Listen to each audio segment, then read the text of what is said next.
신약성경 요한복음 11장 25절과 26절입니다. 신약성경 165쪽에 있습니다.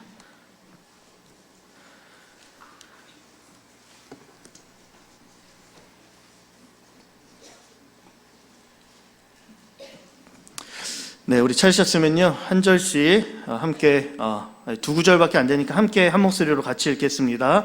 함께 읽습니다. 예수께서 이르시되 나는 부활이요 생명이니 나를 믿는 자는 죽어도 살겠고 무릇 살아서 나를 믿는 자는 영원히 죽지 아니하리니 이것을 내가 믿느냐. 아멘. 나는 부활이요 생명이니 말씀으로 함께 은혜 나누기를 원합니다. 이제 12월 연말이 되었어요. 이제 오늘 주간을 포함해서요, 이제 이번 주 지나가면은 2019년도도 딱 2주 남았습니다.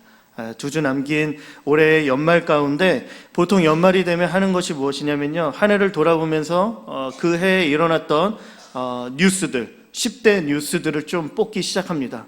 우리 성도님들 생각하시기에 어떤 것들이, 어떤 내용들이 올 한 해의 10대 뉴스라고 생각하십니까? 희망차고 기쁜 소식들이 10대 뉴스로 많이 뽑힐까요? 아니면 반대로 우리를 고통스럽게 하고 절망스럽게 했던 뉴스들이 그 10대 뉴스 안에 포함될 수 있을까요?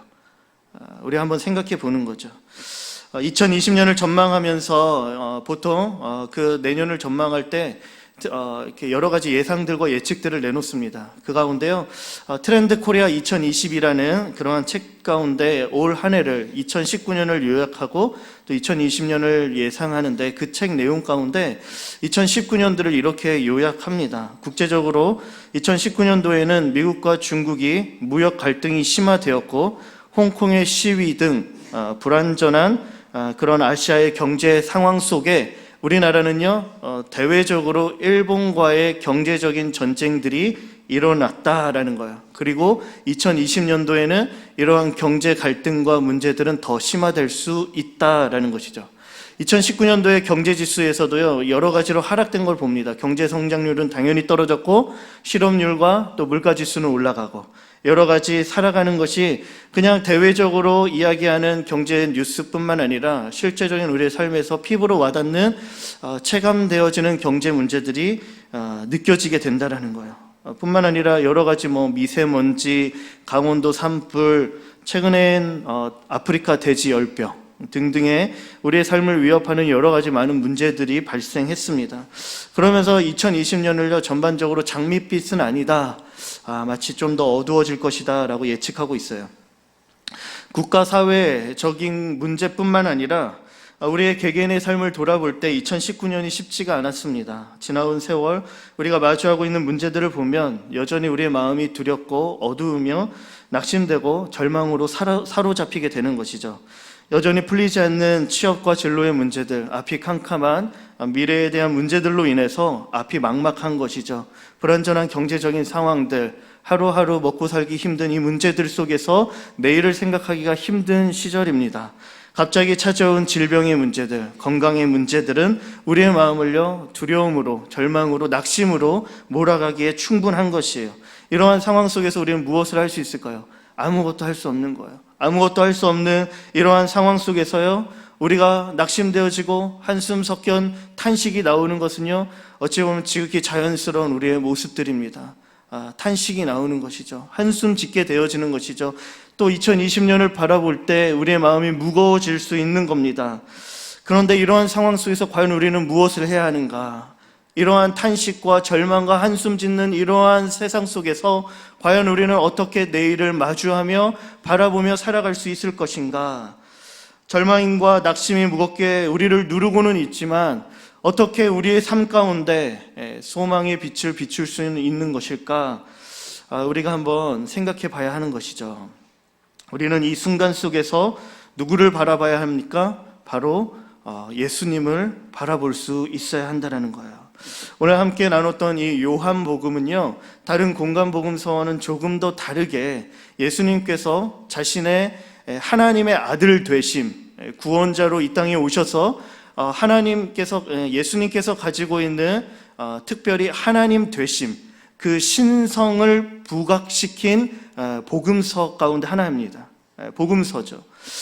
나는 무엇이다 라고 자기 자신을 예수님께서 우리 가운데 소개해 주시면서 마치 자기 소개서와 같이 우리에게 내가 이러한 사람이다, 이러한 역할로 왔다라고 우리 가운데 분명히 계시해 준 것이 바로 이 요한복음이에요. 그래서 우리 성도님들 잘 아시는 건데요, 이렇게 이야기를 하십니다. 나는 생명의 떡이요 세상의 빛이요 양의 문 선한 목자 길이요 진리요 생명이며 나는 포도나무에 너희는 가지니. 이러한 것들로 우리 가운데 설명해 주시면서 우리와 예수님과의 관계 가운데 예수님은 과연 우리에게 어떠한 분이신지를 나타내 주셨다라는 것이죠. 그리고 중요한 것은요, 오늘 본문에 너무나도 중요한 말씀인데 예수님께서는요 스스로를 나는 부활이요 생명이다 라고 선언하셨다라는 거예요. 설명이라고는 볼 수 없고 선언인 것이죠. 우리 가운데 알려주신 거예요. 너무나도 중요한 선언, 기독교에 있어서 가장 중요한 선언이 이 선언인 것이에요. 왜냐하면 우리가 하고 있는 이 기독교라는 것이 종교를 넘어서서 생명이기 때문이다라는 것이죠. 이 선언을 통하여서 예수님이 과연 어떤 분이신지를 우리가 알아야 하는 것이고, 그분을 우리가 알게 되어질 때 절망이 우리를 사로잡고 내일을 바라보지 못하며 암담한 가운데 어둡고 캄캄한 내일을 마주하는 것이 마음에 두려울 때 그 예수 그리스도를 바라봄으로 말미암아 우리는요 소망을 품을 수 있다라는 거예요. 부활이요 생명 되심을요 오늘 본문의 사건을 통하여서 그렇게 주장하시는 예수 그리스도의 주장이 얼마나 정당한 것인지를 증명해주고 있다라는 것입니다.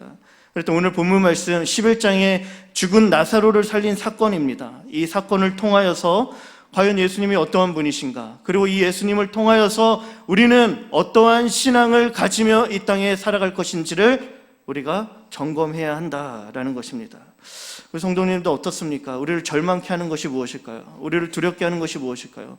인간에게 있어서 가장 두렵고 절망적인 것은요, 그 사건은요 죽음입니다. 인간의 힘으로 어찌할 수 없는 죽음 앞에 무력해지고 나약해질 수밖에 없어요. 죽음의 힘이 우리가 가진, 인간이 가진 우리의 생명을요 압도하기 때문인 것이에요. 죽음의 힘이 우리의 생명을 압도하게 될 때 우리는 절망할 수밖에 없습니다. 그래서 성경학자인 브루스 밀리는요 이렇게 이야기를 하는 거예요. 죽음은 보편적인 사실이며 우리의 모든 꿈과 목적을 제약하는 최종적인 영역이다. 영광의 길은 오직 무덤으로 이끌 뿐이며 조만간에 모든 사람은 감각을 마비시키는 죽음의 충격과 그것이 미래에 들이우는 긴 그림자를 경험하게 될 것이다.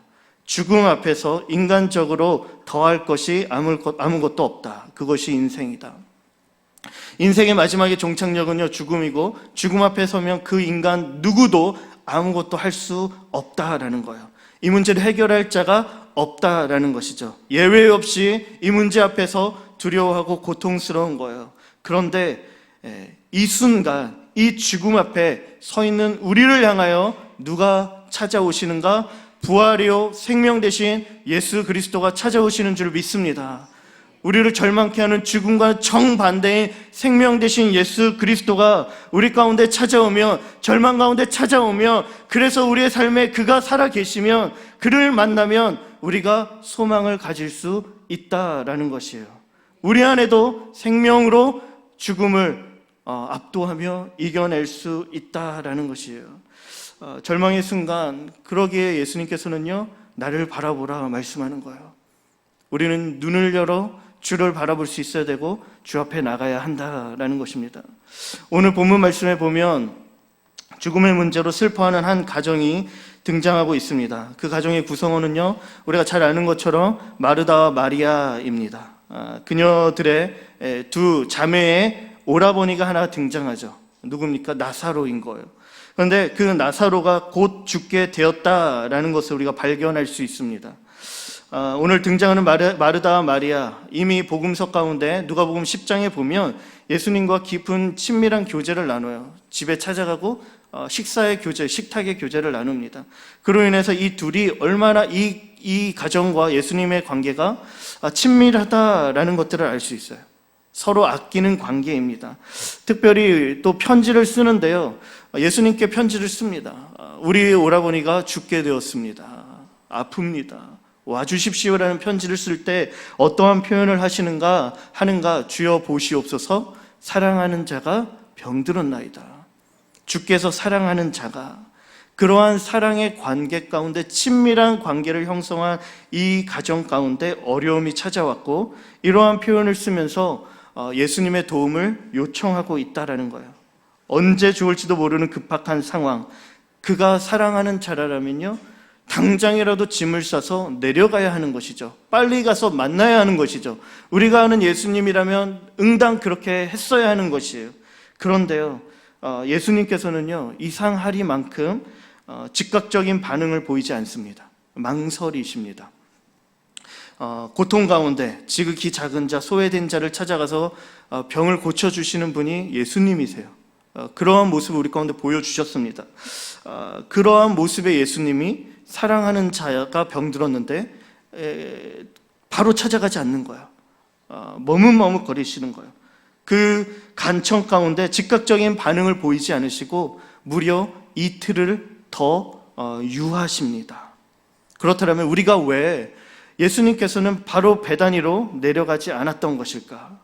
마르다와 마리아의 간청 가운데 나사로를 만나기 위해서, 사랑하는 자를 찾아가기 위해서 왜 그는 바로 움직이지 않았던 것일까? 4절 말씀에서 그 이유가 등장하고 있는데요, 함께 같이 4절 말씀 읽도록 하겠습니다. 예수께서 들으시고 이르시되 이 병은 죽을 병이 아니라 하나님의 영광을 위함이요 하나님의 아들이 이로 말미암아 영광을 받게 하려 함이라 하시더라. 아멘. 그 이유에 대해서 설명합니다. 그것이 무엇이에요? 두 가지예요.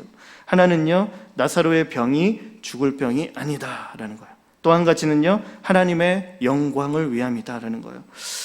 나사로의 병이 죽을 병이 아니라고 합니다. 그런데 말과는 다르게요, 어떻게 되어져요? 나사로가 죽게 되어집니다. 죽게 되어지죠. 예수님께서 말씀하신 것과는 전혀 정반대의 모습으로 죽을 병에 걸린 위독한 상태였어요. 모두의 바램대로 그가 치유받고 살아나며 회복되면 다행이지만 안타깝게 죽음을 맞이합니다. 이렇게 끝이 날까요? 실제로 나사로가 죽기는 죽었습니다. 그러나요, 죽음으로 이 사건이 결말 맺지 않는다라는 것이에요. 놀라운 것은 이 사건의 결말의 끝이 죽음이 아니라 생명이라는 거예요. 우리는 그걸 볼 수 있어야 되는 거예요. 눈에 보이는 죽음이 아니라 그 이후에 일어난, 예수님께서 말씀하신 죽을 병이 아니니라 하신 그 말씀대로 이루어진 이 사건을 볼 수 있어야 한다는 거예요. 질병으로 처음에는 죽었습니다. 그러나 그 죽음 앞에 굴복되었지만 다시 살아나는 것이죠. 그를 붙잡고 있었던 질병의 권세가 생명에 대한 최종적인 결정권을 가지지 못했다라는 거예요. 이 결정권은 누구에게 있을까요? 이 결정권, 이 권한은, 이 능력은 누구에게 있는 겁니까? 질병에게 있는 것이 아니요 예수 그리스도에게 있다라는 것이에요. 생명을 주관하시는 이가 질병이 아니라 예수 그리스도라는 것이죠. 죽을 병이 아니니라 분명하게 말씀하시는 거예요. 두 번째는요, 하나님의 영광입니다. 예수님의 목적은요 한 가지밖에 없어요. 하나님의 영광. 하나님의 영광을 위해 머무르시기도 하고 또 떠나시기도 합니다. 이 땅에서의 영광을 구하는 것이 아니라 하나님의 영광인 거예요. 그 영광을 위해 비록 사랑하는 자들의 간곡한 부탁이었지만 이틀을 더 유하시고 기다리시기를 선택합니다. 그렇게 하나님의 영광을 위해 내려갔던 때가 언제냐? 나사로가 죽은 지 나흘이 되었던 때라는 거예요. 이미 육체가 완전히 죽어버린 시점입니다. 아무 손을 쓸 수 없는 때가 돼버린 거예요. 그러나 아무 소망이 없는 그때, 모두가 끝났다라고 얘기하는 그 순간 반전이 일어납니다. 하나님의 영광이 부어지는 거예요. 가장 적합한 그 순간, 언제예요?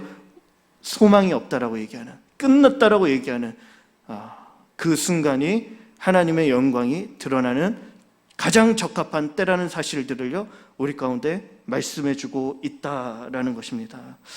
우리 성도님도 한번 우리의 모습을 돌아봤으면 좋겠습니다. 이러한 모습들이, 이러한 것들이 하나님과 우리와의 관계 가운데서요 자주 일어나는 것이에요. 질병과 죽음의 문제뿐만 아니라 삶의 여러 가지 문제들 속에서 우리는 때때로요, 하나님께서 우리의 삶에 침묵하실 때, 지체하실 때, 아무 반응을 보이지 않으실 때 우리가 힘들어합니다. 우리가 하나님 앞에 부르짖었는데, 우리가 하나님 앞에 간구했는데 하나님 아무 말씀이 없으신 거예요. 침묵하시는 거예요. 어떠한 손도 쓰지 않으시는 거예요. 그냥 그렇게 우리를 고통의 현장 속에 허용하게, 방치하게 내버려 두신다라는 것이죠. 우리 성도님들 어떻게 하시겠습니까? 이 순간 어떻게 하실까요? 마리아가 보인 그러한 상황과 형편이요, 우리의 모습이다라는 것이죠. 빨리 오셔야 하는데, 주님 빨리 오셔서 고쳐주셔야 하는데, 다른 병자들 고쳐주신 것처럼 우리의 문제들 해결해 주셔야 하는데 하며 불안해하는 것이죠. 그러나 침묵과 시련과 고통 속에서 하나님을 이해하지 못한 채 더 나아가면요, 원망할 때가 많은 거예요. 어떻게 이럴 수 있습니까? 하나님 왜 그러시는 겁니까? 고통의 연속이 우리의 삶에 계속적으로 이어지기 시작할 때 그 고통을 보시고 아랑곳하지 않는 하나님으로 말미암아 내 마음이 더 상해요. 내 마음이 고통스럽고 하나님을 향해 화가 일어날 때가 있는 것이죠. 있으셨죠. 마치 저만 있는 것처럼, 저만 그걸 경험한 것처럼 그렇게 우리가 살아갈 때가 많아요. 그러한 문제들이 우리 안에 있는 것이죠. 그 고통스러울 때 하나님의 침묵의 현장 속에서 과연 우리는 어떻게 하는가, 어때야 하는가, 이게 사실 이 땅을 살아가는 우리 안에 싸워야 할 치열한 믿음의 싸움입니다. 이 순간 속에서도요, 우리 주를 바라봐야 하는 거예요. 이 순간 속에서도요, 주를 신뢰하는 거예요. 믿음의 눈을 열고요, 주를 바라볼 수 있게 되기를 주의 이름으로 축원합니다. 이해할 수 없지만 시련을 통해 이루어 가실 하나님의 영광들을요, 잠잠히 바라보며 그 폭풍 속에서도 잠잠하라, 잠잠하라, 잠잠함 가운데 주를 바라볼 수 있어야 하는 것이죠. 그 시련 속에서도 하나님을 경험해야 되는 거예요. 예수님께서 이틀을 유하시고 도착했던 때를 분명하게 기록합니다. 보면요, 무덤에 있은 지 이미 나흘이 되었을 때 그곳에 도착하게 되는 거예요. 무덤에 있은 지 이미 나흘이라, 이 나흘이라는 숫자가 주는 의미가 있습니다. 괜히 그냥 쓴 것이 아니라요, 우리 가운데 분명하게 메시지를 전달해 주는 거예요. 이 전달이 무엇입니까? 유대인의 관습에 보면요, 우리 한국과 같이 3일장과 같이 그 애도의 기간들이 있어요. 3일의 기간을 보냅니다. 왜냐, 이 3일의 기간 동안요, 죽은 사람이 떠나지 아니하고 여전히 그곳에 머물면서 가족들과 친구들의 비탄을 본다라는 것이에요. 그런데 이 애도의 기간이 끝난 3일이 지난 4일째 되던 날 예수님께서 그곳에 도착하신 거예요.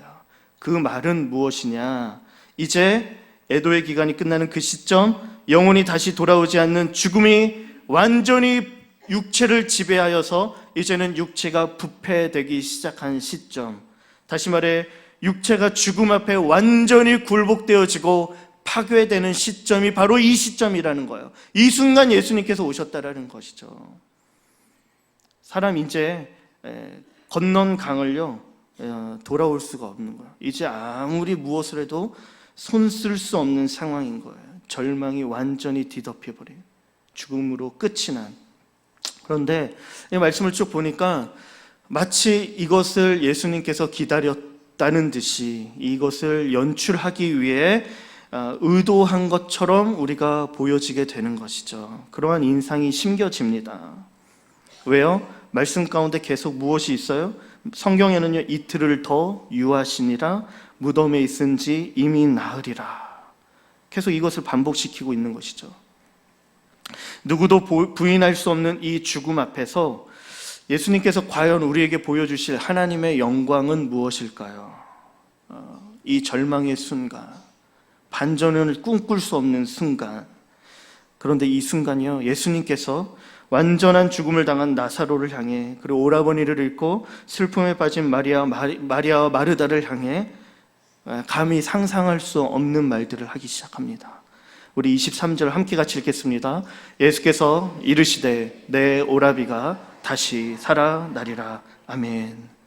이 말씀뿐만이 아닌 것이죠. 오늘 우리가 읽었던 말씀, 기독교, 우리가 믿는 이 신앙 가운데 가장 장엄하면서도 위험이 있으시며 능력이 있는, 당당하고도 능력이 있는 선언, 우리를 향하여서 분명하게 자기 자신을 소개할 때 우리의 사망 권세를 이기고 영원한 생명을 주실 분이시다라는 것을 계시해 준 이 선언이 이 말씀 이후에 뒤따르고 있다라는 거예요. 우리 25절, 26절 한 번 더 힘있게 믿음으로 선포하면서 같이 함께 읽도록 하겠습니다. 시작. 예수께서 이르시되 나는 부활이요 생명이니 나를 믿는 자는 죽어도 살겠고 무릇 살아서 나를 믿는 자는 영원히 죽지 아니하리니 내가 이것을 믿느냐. 아멘. 할렐루야. 하나님의 이 선언이 우리 가운데 선포되어지고 있는 것이에요. 죽음의 현장 속에서, 모두가 절망하는 순간 속에서 이 말씀은요 능력이 되는 거예요. 이전에 그 누구도 이 말씀을 하시니까 했던 사람이 없었어요. 예수님은요 물을 포도주로 만든 분입니다. 거듭남의 중생을 깨닫게 해주셨고 마르지 않는 영생하도록 솟아나는 샘물로 우리에게 영혼을 촉촉히 적셔주신다 말씀하셔요. 내가 온 것은 양으로 생명을 얻게 하고 더 풍성히 얻게 한다 라면서 우리를 만나주시는 분이세요. 그런데 더 나아가서 오늘 우리에게 해주시는 말씀이 무엇이냐면 나는 부활이요 생명이다 라고 분명하게 선언하고 있다라는 거예요. 예수 그리스도가 생명이시다라는 거예요. 이 생명, 죽음도 파괴할 수 없는, 죽음도 어찌할 수 없는 그 생명이 예수 그리스도에게 있다라는 것을 우리 가운데 알려주고 있다라는 것이죠. 죽음을 능가하는 그 생명이 예수에게 있고 그 예수의 생명이 누구에게요? 저와 여러분들에게 부은 바 되었다라는 거예요. 이 말을 하신 이가 예수 그리스도다라는 것이죠. 죽음 앞에 절망할 수밖에 없는, 죄 아래에서 종로로 탈 수밖에 없는 우리에게 이 말씀은요 한 줄기 빛이 되는 거예요. 소망이 되는 거예요. 이 소망을 붙잡아야 되는 거예요. 이 소망을 붙잡을 때 우리가 절망 속에서도 희망을 노래하게 된다라는 것이에요. 그런데 중요한 것은요, 문제는 무엇이냐? 예수께서 부활이요 생명 되시지만 그 부활이요 생명 되신 예수 그리스도를 과연 우리가 이 문제들 속에서 정말 신뢰하고 있는가? 정말 그 문제들 안에서 예수 그리스도의 부활의 능력을 경험하며 누리며 살아가고 있는가? 그게 문제다라는 거예요. 죽음 앞에서 마르다가 절망하고 있었습니다. 절망하던 마르다의 모습 안에서는요 예수님을 향한 고백이 있어요. 신앙 고백이 있어요. 누구보다도 예수님을 잘 알고 있었던 사람이 마르다입니다. 마르다가 했던 고백들을 볼까요? 24절, 27절 말씀에 보면 마르다가 이렇게 이야기합니다. 마지막 날에 부활 때에 다시 살아날 줄 내가 아나이다. 그러면서 또 어떻게 해요? 주는 그리스도시요 세상에 오신 하나님의 아들이신 줄을 내가 믿나이다. 정말 귀한 고백이지 않습니까? 능력의 고백이고 하나님을, 예수 그리스도를 온전히 알고 고백하는 신앙인 것이에요. 그런데 문제는 무엇이냐면 이 죽음이라는 이 절망의 현장 속에서 이 고백되어지는 고백이 정말 능력으로 실제가 되어서 내 삶에 찾아오고 있냐가 문제라는 것이에요. 훌륭한 신앙의 고백임에도 불구하고 그녀에게는요 예수께서 당장 이 문제를 해결해 줄 거야 라는 그 믿음이 일어나지 못했다라는 것이죠.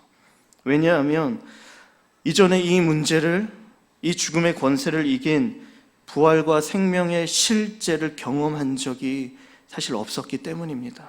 막연한 부활의 신앙 속에서 실제로 맞이한 오라버니의 죽음의 문제가 그녀를 절망케 하기 충분했어요. 죽음의 커다란 권세 앞에 무력해졌고 죽음이 결정된 순간 예수님도 이젠 소용없다라는 거예요. 조금만 더 빨리 왔으면, 이틀을 유하지 아니하고 조금만 더 일찍 왔으면 하는 아쉬움이 묻어나오는 것이죠. 죽음 이후에 어찌할 수 없는 이 문제 앞에 마리아가 탄식하기 시작합니다. 우리 성도님들, 마르다뿐만이 아닌 것이에요. 눈물을 흘리고 있는 이 모습을 지켜보고 있는 주변 사람들도요 유대인들도 예수님께서 병을 고칠 능력이 있다는 건 알았어요. 그런데 죽음의 문제 얼토당토 않다라는 거예요. 해결할 수 없다라는 거예요. 조금만 일찍 왔다면 안타까워하며 아쉬워하는 것이죠. 그런데 이것이요 매우 지극히 정상적인 생각일 수 있어요. 그런데요 우리의 신앙이 어떠한지를 돌아봐야 합니다. 정말 부활이요 생명이시다, 우리 가운데 자기 자신을 계시해 주셔서 자기 자신을 보여주신 이 예수 그리스도의 선언을 우리가 실제로 신앙 가운데 고백하고 믿는다라면 우리가 살아가는 삶의 여러 많은 절망의 현장과 고통의 현장 속에서도요 우리는 부활되시고 생명되신 예수 그리스도를 우리가 실제로 신앙 가운데 믿음으로 고백하며 나아갈 수 있어야 한다는 거예요. 이 신앙의 고백과 실제의 간극을요 좁혀나가야 된다는 거예요. 문제가 크면 클수록 이 간격이 넓어지고 멀어져서 내 삶에 하나님이 보이지 아니하고 하나님은 이 문제를 해결할 수 없을 것 같고 그래서 내 안에 고통스럽고 절망스럽고 눈물이 나는 것밖에 없는데, 그러나 그럼에도 불구하고 부활되신 예수 그리스도를 향한 이 신앙의 고백으로 그 예수 그리스도가 내 안에 살아가시면서 점점 더 이 간극을 좁혀나가면서 그 부활과 생명이 이제는 실제가 되며 그 문제를 압도해 나갈 수 있어야 한다는 것이에요. 그것을 우리 가운데 예수님께서는 가르쳐주고 있다는 겁니다. 성경이 오늘 나사로 사건을 통해 가르쳐주는 신앙은 무엇입니까? 예수는 부활이요 생명이라는 거예요. 죽음을 이길 수 있다는 거예요. 그 소망을 우리 가운데 주신다는 거예요. 사망의 세력을 통제할 수 있다는 거예요. 이걸 분명히 우리 가운데 가르쳐 주시는 거죠. 다 안 된다고 할 때, 끝이 났다라고 이야기할 때, 모두가 끝났다라고 얘기할 때 우리는 좀 달라야 합니다. 예수 그리스도를 볼 수 있어야 하는 거예요. 그 절망의 끝에서 예수 그리스도를 보아야 하는 겁니다. 많은 분들이 신앙생활을 합니다. 오랫동안 신앙생활해요.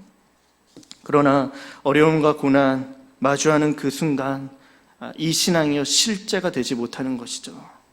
죽음과 같이 문제들 속에서 어찌할 수 없는 그 일들로 인해 힘들어하는 거죠. 그건 저 같은 목사도 마찬가지입니다. 저도 마찬가지인 거예요. 고통스러운 문제들 앞에서요 절망하게 되어지고요, 고통스러워하고요, 하나님 왜 이러시는 것일까 도무지 이해되지 않은 상황 속에서 하나님 앞에 원망하고 탄식하게 되어지는 거예요. 연속적으로, 한 번이면 족한데 계속적으로 그런 문제들이 내 삶에 연출되기 시작하면요 정말 하나님을 향한 믿음의 신뢰가, 그 신앙의 그 고백이 흔들리게 되는 거예요. 그런데요 그냥 그렇게 흔들리게 냅두면 안 되는 거예요. 성도님들, 더 엎드려야 되는 거예요. 하나님 바라봐야 되는 거예요. 다시 믿음을 붙잡아야 되는 거예요. 캐나다의 토론토 동부 쪽에 보면요 세인트 존스라는 그 도시의 이제 끝자락에 보면, 동부 끝자락입니다. 그러면 이제 동부 끝자락에 땅의 끝 이후에는요 우리나라는요 동해 끝으로 가면요 뭐가 펼쳐져요? 태평양이 펼쳐지죠. 대한해협이 펼쳐집니다. 동해가 펼쳐집니다. 그런데 그 캐나다 끝쪽, 미국의 동부 쪽으로 가면 대서양이 펼쳐집니다. 대서양 넘어서는 유럽이 있죠. 이 끝에 가면, 이 캐나다 끝에 가보면 끝자락을 볼 수 있는 곳이 있어요. 땅의 끝입니다. 그런데 대서양과 만나는 이 땅의 끝자리, 한 발짝만 내디디면 대서양에 빠져볼 수밖에 없는 이 무서운 절벽 아래인 거예요. 그런데 이 대서양과 만나는 땅의 끝자리에 꽂혀져 있는 팻말이요 다음과 같아요. 희망의 곳, Cape of Hope라는 여기는 희망의 곳, 희망의 갑, 희망의 절벽이라는 것이에요. 땅의 끝입니다. 앞이 보이지 않은 망망대해, 어둡고 캄캄한 망망대해가 있어요. 그곳은 절망을 묵상할 수밖에 없는 자리인 것이죠. 그런데요 어느 누군가는요 그곳이 절망이 아니라 희망이라는 거예요. 희망이 끝나는 자리가 아니라 오히려 희망이 시작하는 자리다라고 그곳을 본 것이죠. 더 이상 하나님도 어찌할 수 없어 라고 여겨지는 그 순간, 이미 나으리라 손쓸 수 없는 그 순간, 우리의 힘으로는 아무것도 할 수 없어요. 그렇게 더 하나님을 찾아야 하는 거예요. 내가 아무것도 할 수 없을 때, 절망에 사무칠 때 하나님의 능력이 시작됩니다. 하나님의 능력이 우리를 살리는 거예요. 우리의 약함이 최고조가 되어질 때요, 약함으로 말미암아 우리가 절망하고 아파하고 탄식하는 그 순간 오히려 역으로 하나님의 능력이 극대화되어서 오히려 우리를 구원으로 이끌어가는 거예요. 그 하나님의 능력을 경험하게 된다라는 것이죠. 죽음을 이기고 사망 권세를 깨신 그 주님을 만나는 것, 그게 바로 부활의 능력, 생명의 능력인 거예요. 나사로의 죽음에 예수님도 눈물을 흘리십니다. 그 눈물을 흘리셨던 예수님께서요, 이제 시선을 돌려서 나사로의 무덤으로 향하시는 것이에요. 38절에 보면 비통히 여기셨다라고 되어져 있어요. 비통히 여기시며 눈물을 흘리시며 무덤에 가시고, 그 무덤의 문을 가로막은 것이 돌이 있다라는 것을 보게 되어지는 거예요. 이 비통히 여기셨다라는 표현이 개역 한글 버전에서는요, 통분히 여겼다라는 거예요. 통분히 여겼다라는 이 원어 자체가요, 엠브리 마오 마이라는 단어인데, 이것이 무슨 말이냐, 분노했다라는 거예요. 말들이 콧김을 내뿜으면서 감정적으로 치밀어 오르는 분노라는 거예요. 예수님께서 가졌던 분노는 무엇일까요? 예수님의 표현된 이 분노는 무엇일까요? 그것은요, 사망의 그늘 아래에서 고통스러워하는 자신의 사랑스러운 백성들의 그 아픔 앞에 분노하신 것이고, 더 나아가 그렇게 고통을 주는 배후의 세력이죠, 영적인 어둠의 세력 사단을 향한 분노라는 것이에요. 예수님께서는 이 땅에 오신 분명한 목적이 있어요. 그것은 바로 죄와 사망 권세인 사단의 권세를 무력화시키는 것이죠. 그 사단의 세력을 깨부시는 것이요, 죄로 말미암아 종노릇하는 자신의 백성들을 구원하기 위해 오신 것입니다. 그러기 위해서 십자가를 지신 것이요, 그리고 이제 그 나사로의 무덤으로 나아가시는 거예요. 무덤으로 나아갈 때 전투적으로 분노하시면서 사단을 향해 나아가시고, 사단을 향해 나아가신 예수님께서는요, 사단이 어찌할 수 없는 하나님의 음성을 들려주기 시작하는 거예요. 이렇게 나아가는 예수님의 모습과 같이요, 우리도요, 죽음 앞에, 우리를 절망케 하는 문제들 앞에 어떻게 나아가야 합니까? 당당하게 나가야 되는 거예요. 힘있게 나가야 하는 거예요. 우리가 이렇게 쭈그러들고 이렇게 위축된 모습이 아니라 당당해야 되는 거죠. 그래서 사도 바울이 이렇게 이야기를 합니다. 우리 함께 같이 15장 말씀 함께 같이 읽겠습니다. 이 썩을 것이 썩지 아니함을 입고 이 죽을 것이 죽지 아니함을 입을 때에는 사망을 삼키고 이기리라고 기록된 말씀이 이루어지리라. 사망아, 너의 승리가 어디 있느냐? 사망아, 내가 쏘는 것이 어디 있느냐? 아멘. 반드시 마지막의 승리는요, 예수 그리스도의 생명이요 부활이라는 거예요. 우리가 그 생명을 힘입은 자라면요, 문제들을 향하여 외쳐야 되죠. 사망아, 너의 승리가 어디 있느냐? 사망아, 내가 쏘는 것이 무엇이냐? 우리가 이기었노라. 아멘. 그 이김을 선포하셔야 하는 거예요. 예수님께서는 죽음에 대한 두려움이 없으신 채 당당하게 죽음을 향해 명령하십니다. 38절 43절에 보면 이르시되 무덤의 그 문을 막은 돌을 옮겨 놓으라. 그리고는 말씀하시는 것이죠. 큰 소리로 나사로야 나오라 부르시니.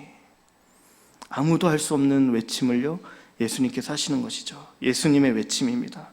이 외침을 누구에게 하고 있을까요? 저와 여러분들에게 하고 있는 거예요. 오늘 나에게 하는 거예요.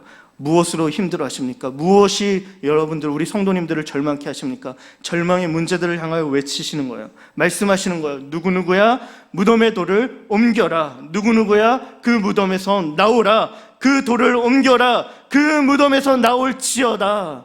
하나님께서 우리에게 말씀하시는 줄 믿습니다. 하나님의 음성이 선포되어지면요, 우리가요 살아나게 되어지는 거예요. 양의 이름을 불러주시는 거예요. 우리가 아까 말씀드렸던 것처럼 고통의 현장 속에서 때때로 하나님 침묵하는 것처럼 느껴져서 그 침묵으로 인해 힘들어합니다. 하나님, 내 아픔 모르신다. 하나님, 너무하셨다. 하나님, 그러면 안 되는데. 그런데 하나님 그런 분 아니세요. 저와 여러분들의 이름을 아신다고 말씀하십니다. 그리고 그 이름을 부르신다고 말씀하세요. 이름을 부르시는 분은 어떤 분이세요? 내 아픔, 내 눈물, 내 고통 아시는 분이세요. 그가 우리의 이름을 불러주셔서 인도에 가시는 거예요. 그리고 그 인도함 따라 살아가는 그 양들은요, 생명을 얻고 그 생명을 더 풍성히 얻는다 말씀하고 있습니다. 우리 성도님들이요, 기도하셔야 돼요. 하나님 앞에 엎드리셔야 돼요. 절망 앞에 사무쳐서 내일을 꿈꿀 수 없는 그 땅의 끝에 서 있다라면요, 지금 우리가 해야 할 것은요, 이 음성을 들어야 합니다. 나사로야, 누구누구야, 무덤에 돌을 옮겨라, 나올지어다. 이건 누구에게만 들려주는 것이 아니라 주를 찾는, 부활이요 생명 되신 예수 그리스도를 찾는 이들에게 들려주시는 하나님의 음성인 것이에요. 2019년이 가고 2020년이 옵니다. 이제 2주 남짓 남았어요. 우리가 해야 할 것은요, 기도인 줄 믿습니다. 우리 성도님이 할 수만 있다면요, 새벽을 깨워주십시오. 새벽을 나와서 교회를 위해 기도해 주시고, 성도님들을 위해 기도해 주시고, 내 사랑하는 가족들을 위해서 정말 우리가 함께 눈물로 기도해야 할 때인 거예요. 기도해야 합니다. 뜨겁게 기도해야 합니다. 그리고 부탁드려요. 이번 주 금요일날 금요 심야 기도회 있습니다. 와서 기도해 주십시오. 함께 기도하는 자리에 모여 주십시오. 그 기도의 자리에서 저와 여러분들을 향한 하나님의 계획이, 하나님의 음성이 들려지는 거예요. 선명하게 보여지는 거예요. 그걸 봐야, 그 음성을 들어야 내일을 향하여 우리가 믿음으로 한 걸음을 옮길 수 있는 거예요. 그 부활 되시고 생명 되신 예수 그리스도를 만날 수 있게 되기를 주의 이름으로 축원합니다. 예수님께 소망을 두시면서 무덤을 옮겨 놓아라, 누구누구야 나오라, 나는 부활이요 생명이니라. 내가 이 사실을 믿으면 하나님의 영광을 보리라. 살아계신 예수님을 만나고 그 능력으로 살아갈 수 있게 되기를 주의 이름으로 축원합니다. 찬양팀 나와주시고요, 말씀 가지고 함께 같이 찬양하고 기도하겠습니다.